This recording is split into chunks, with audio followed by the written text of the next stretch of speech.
This is Warham, a couple of miles inland from the coastal town of Wells next to the sea in Norfolk, home to a cosy little pub and two medieval churches. It's a popular place for tourists who want to get away from the hustle and bustle of the seaside town. However, there is one small gem this village has to offer, which often goes unseen. I'm talking about Warham Camp, one of Britain's best kept Iron Age hill forts. Two almost complete circular rings of steep grass banks and ditches. From the air it looks amazing. However, from the road you can't see this at all. Stroll down a little track just off the back road leading south of the village and you'll encounter it. Warham Camp lies in the valley of the River Creake. It was only relatively recently that the camp has been rediscovered, but in the 19th century it was surrounded by woodland, which explains why it was kept so well and not turned into farmland like surrounding areas.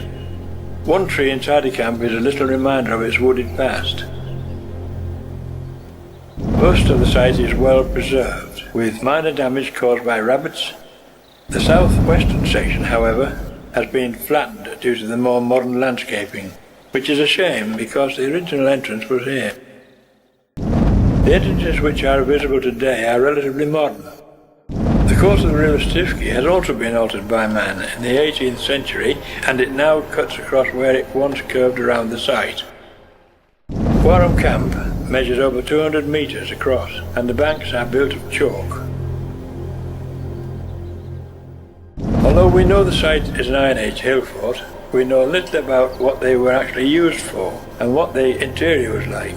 Were they used to defend us from the Roman invasion? Were they used as permanent settlements? A strange but unproven theory about Warham Camp is that it was actually built by the Danes, who landed at Weybourne Hope to invade Britain. At a nearby field is known as Sweyne's Meadow, which has a Scandinavian history.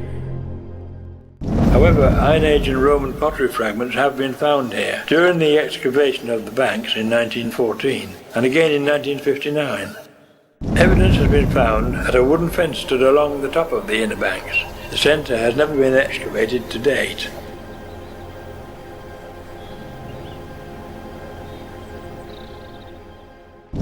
Warham Camp was one of only 5 or 6 hill forts in Norfolk, and there are over 2,000 recorded in the country. Another example can be found just outside South Creake on Bloedgate Hill, although this example isn't as well defined as it had been converted to farmland in 1827.